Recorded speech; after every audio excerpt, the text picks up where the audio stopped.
I can't lie, I've been hiding. The Grimsby game done me. Class body. Like, I can't believe it. I genuinely can't believe it. And you know what? Like, I had to just take time out because, bro, this is too early in the season to be scrambling my brain like this. Like, after that Grimsby game, I was gone. I was tweaking. I couldn't believe it. I was like hammering out. He's got to go. I'm done. This cannot be going on no more at my club. It just can't keep. It just can't carry on. It just can't carry on. And bruv, like after some reflection, I'm just like, do you know what? I'm like, do you know what? Just take it down a notch. Give the guy time. The club said they're gonna back him, and we just have to trust the process. Like this is the hardest time as a Man United fan. Even I'm struggling to look in the camera right now because I am so embarrassed. Like, I could not believe. Like people that know me know that I am the most optimistic fan. Every game I am gassed. I am chatting the most was in the group chat. Put me on the X space. I'm talking the wickedest. I'm talking the hardest. And this is why it's just killing me. It is fucking killing me. I just can't believe it. And I just hope these last couple of days, it doesn't even look like we're active, but we need to be active. I need to see at least 3 players. 3, 4 players, a goalkeeper, another striker to support Sesko. Because Sesko, I don't even want to delve into that game so much because there's so many things we can talk about. Obviously, even the way Amrin came out and he's saying that he's gonna leave and walk away, well, did specifically say that, but the way he came out with it, and you know what? For the better of my soul, I'm gonna lock this one away.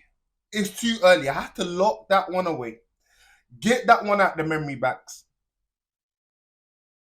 Put that one in the back of the head. Because even right now, it's giving me a headache. I have to put that one in the back of the head. Let's focus. We're gonna focus. We're gonna focus on the future, on the next game.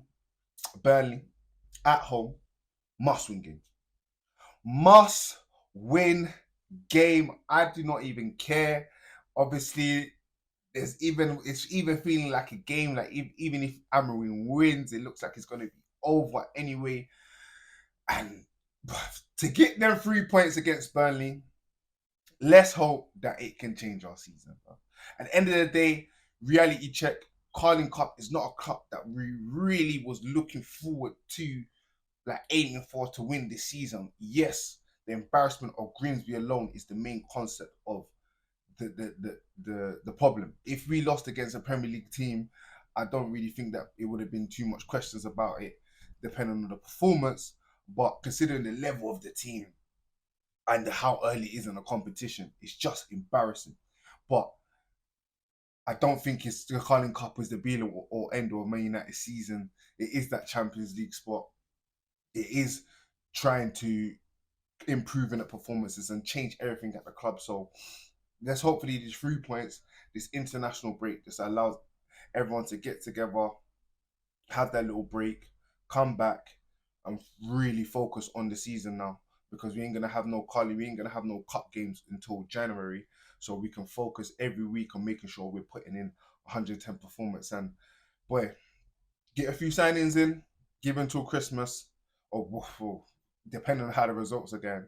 Let's just say give him a little bit longer, and hopefully we can go on and win the game and have a better season. So Man United against Burnley, a game that Man United have to win. Like I said, it's kind of hard about Man United. You know, I'll take any kind of win. I feel like it's going to be a game we're going to win 1-0. I think Burnley are going to have the confidence. I think every team that playing against Man United is going to have that confidence this season. We had an opportunity against Arsenal where I thought that we could have maybe put that fear factor into clubs. But after the defeat against Grimsby, the defeat against the performance against Fulham, I feel like clubs are going to have that confidence against us this season. And every game is going to be a very, very tough game. And this is what the players have to understand. Like I feel like these players just get into comfortability too much, and everything that Amarin said about how you approach the competition and how you treat every single game is the main importance. And this is the problem with going at Man United. So I expect a little 1-2-0 jamming or win. I do expect Burnley to have a good game. I do expect Burnley to have chances. It's going to be interesting who he starts in goal. Onana, horrific. I don't want to go back to them nightmares. But Bayendir's had a better season, and he looks like he's improving as a goalkeeper. And I have more confidence in Bayendir, if I'm honest, than I have with Onana. So yeah, 2-0 Sesko. I expect him to play. Not excited at all by his attitude and his approach to that Grimsby game, being a 10th penalty taker. Like, for me, it's absolutely embarrassing, even though he scored it. Chelsea versus Fulham. Big game, West London derby. Fulham got a decent result against Man United last week. Chelsea on a good run, smashing uh, West Ham 5-1. It's going to be an interesting game. This Arsenal have got, Chelsea have got the highest XG in the league. They're showing that they can play without Carl Palmer. Interesting, just came out that they actually missed out on Simmons. Bit of a banter against Chelsea there, and player that a lot of people was talking about is going to make a difference in the team. It looks like he's chosen to go to Spurs, and that's, for me, it's not a surprise. Simply because when you look at the Chelsea model and you look at the type of player that Simmons is, where is he going to play? Is he going to start ahead of Palmer? It looks like with the injury, he might have got a few games, but we all know when Palmer's fit, he's a number one player on that Chelsea team sheet. So I thought it would have been very difficult for Simmons to play, especially as well. I think he flirts a lot with his international selection and his position in there. So I think if he wants to solidify that in the World Cup year, he definitely needs to go to a team like Spurs, where he's definitely going to be playing, considering that Maddison is injured, is going to be out for a very long time. It's definitely a club that I think Simmons will benefit from, considering that Tottenham are in the Champions League as well, and he will get more game time. So going back to the game, Fulham, good team, good defensive team. Looks like they're going to have a decent season like they do always. I feel like they're going to be aiming for the European spots. Going to give Chelsea a difficult game. But I do see Chelsea going out and winning the game 2-1, maybe a 3-1. And yeah, do you know what, to be honest, I feel like the banter is off Chelsea. Like I said, it's all about the consistency. Like I said, I'm going to be looking at them in the Champions League. The draw came out yesterday. They got some difficult games there. Big games there for Chelsea, so it's going to be difficult for them to navigate themselves way through that. I'm also going to make a video on that actually as well next week, so look out for that video. And yeah, Chelsea continue where they left off. For me, gonna win again. Like I said, 2-1 to Chelsea. Moving on, Spurs. Like I was just talking about, Javi Simons, Spurs against Bournemouth, 3 o'clock kickoff. Big game. Big game for Spurs. Can they continue with their consistency? But Bournemouth continuing from last season with their good performances under Mino Raiola. Even though they lost top players in their centre backs, Henson going to Real Madrid, and Javajenski, apologize if I get his name wrong, moving to PSG. But they managed to start the season well, picking up good results. But for Thomas Frank, I feel like this is a game that he feels that his team can win, need to win if they're going to keep up that good start to the season. And we all know Spurs have a crazy start to the season. Last season, they had a good start with Ampos. Was it last season or the season before? They had a good start to the season, talking about Spurs were going to win the title, and then it all just petered down. So again, with the Champions League being a big factor, Spurs getting some difficult games in there as well. It's going to be a challenge of how they navigate through the start of the season. Obviously, without Madison, it's going to be very important. Well, now they've got Simmons in. Can he come in? And I'd give that Spurs that little bit extra. Spurs do have a lot of injuries to consider in this game. There's one thing I noticed when I looked at the injuries compared to a lot of teams. You can see that a lot of teams have got quite a few injuries on players that haven't even started and kicked off the season. Like with Spurs, they still without Kuleyeski. They haven't got Undogi. Madison's still injured. Dragan is still injured. And Salmon and Bosima, who is rumored to be going to West Ham anyway. But there's some few key players there that are still injured and yet to start for Spurs this season. So considering the start that they've had, and we did question mark them about the activity that they was having currently in the window, but it does look they're going to have a late flourish. And considering the injuries they do have to some top players, it looks like Tottenham are going to build a decent squad and have a good manager to go and have a good season.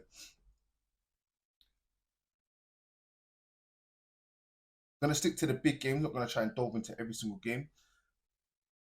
Also, quickly before we move on to the games on Sunday, we got Wolverhampton against Everton. Everton getting onto a decent start, doing really well under David Moyes. Jack Grealish on fire, definitely pushing himself for the England squad. Definitely something I was really questioning about. Maybe could he get in there? Considering the level of Everton, what we're going to see Thomas Tuchel's announcement soon. So will Jack Grealish be in that squad? But considering his performances for Everton, he's definitely got a very, very good chance. Wolves not so good this season, struggling. Managed to get that win midweek in the League Cup against West Ham, which I thought was going to be very, very good for their confidence and for the manager. I think a difficult game this. I won't be surprised if it's a draw, just considering the both teams' confidence. Wolves also being at home is going to help them. But I feel like Everton with the good team, is definitely feel like they're going to go out there and attack and try and win the game. And yeah, I do predict this game to be a draw.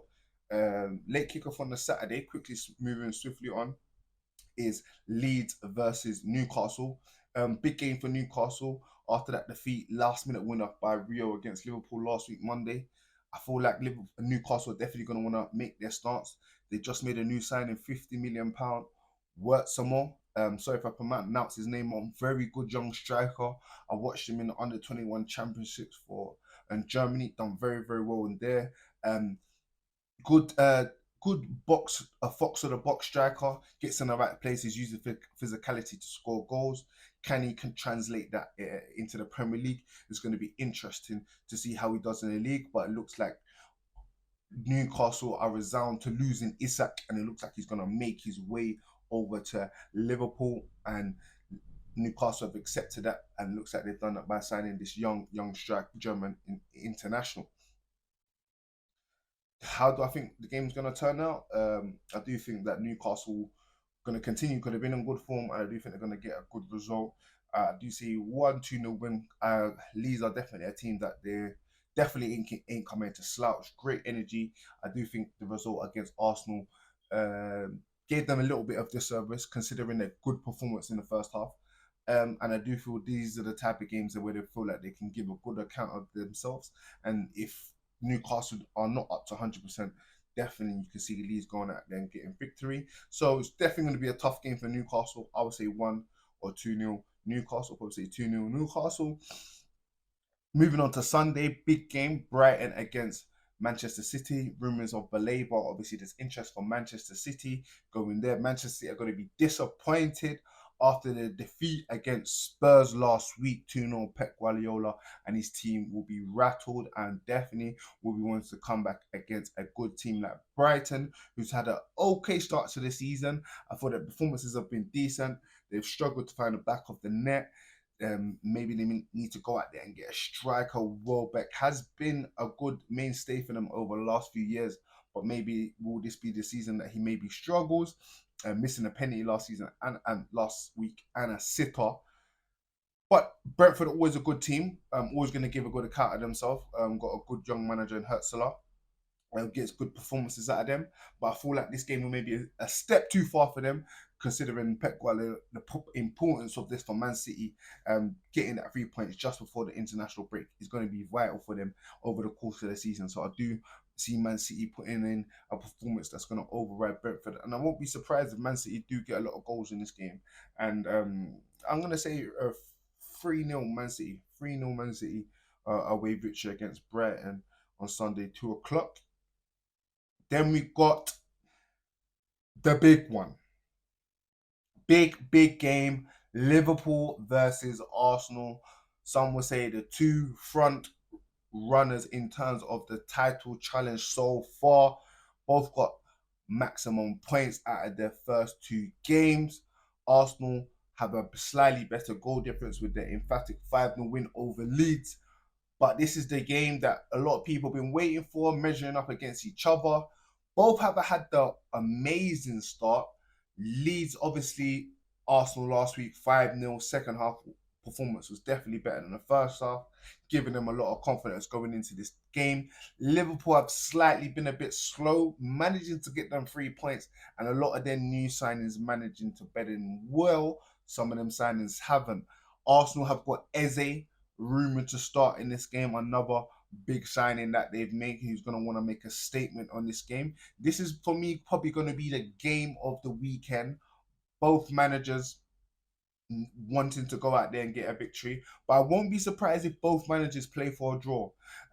Simply because it's early in the season and they wouldn't want to drop points. And I don't think them seeing each other getting a draw is such a bad result. But definitely both managers will want to win this game and will expect their team to go out there and give a performance to go on and win this game.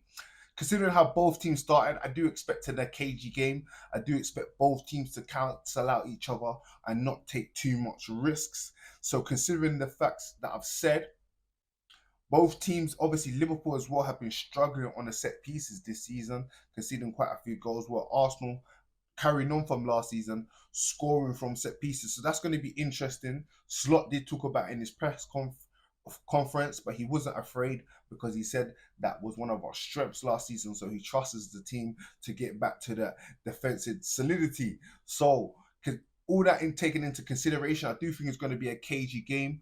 I do think that this is the type of game where you can see moments of great quality, individual quality, and it's going to be interesting how the likes of Gorkarez, Wirtz, Ekatike, these new signings, Eze, step up in big games because this is the reason why they've been brought to these clubs for these games, especially. Can they add that little bit extra quality? Can they get their team over the line and get themselves that 3 points? So that's what we're going to see. That's what I'm looking to see against.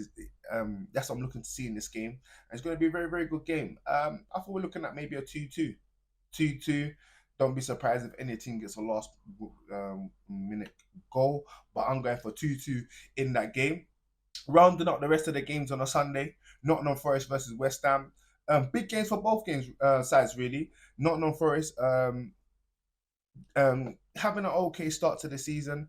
Got a decent result last week.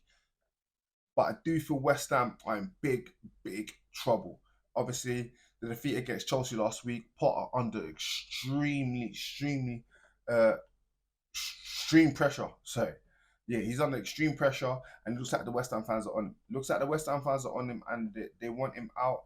No surprise, considering they have made a few signings. Look like they're going to make a last little minute splurge into the market, and this is going to be key for this is going to be key for Potter and West Ham moving forward. They signed Asami. Sorry if I got his name wrong. Rumors that they signed Fernandez from Southampton. Big fee though, £42 million. Don't really know much about the player. Let us know in the comments if you know much about him. Also as well, guys, don't forget to like, comment, share, subscribe, all of that good stuff. But yes, talking about Nottingham Forest and West Ham. Nottingham Forest obviously getting a draw last week against Crystal Palace. Decent result for them, maybe a result that they would have expected to go on and win considering how well they played last season. But this is definitely a game considering West Ham's form that Nottingham Forest are going to go into the game and expect 3 points. Obviously, speculation around the manager. Is he going to stay? Is he going to go? After it come out that him and the owner got a little bit of tension going on, I do feel that they will end up keeping him. But then, yet again, with the likes of Jose Mourinho available now on the market and Ole Gunnar Solskjaer, could there be any last minute changes in regards to managers going into the course of the season? But what's my prediction on this game? I do expect a draw, but I won't be surprised if Nottingham Forest going and win the game considering West Ham's form. All that in consideration, I'm going to go for a 2-1 Nottingham Forest win. Quickly moving swiftly on before I end the stream. Thanks, guys, for locking in. I appreciate all you guys. Don't forget all the other things. We got our we got our football fantasy next generation baller show. Quickly joining now. £100 for the winner of the league, £50 for the winners of the cup. So don't miss out on that. We got some amazing interviews coming out for you guys as well. So lock in, like, comment, share, subscribe. Hit that notification on your bell. Aston Villa versus Crystal Palace. Both teams, well, Glasnow's got a great start to the season, winning that Community Shield. Has had a decent start to the league in the league.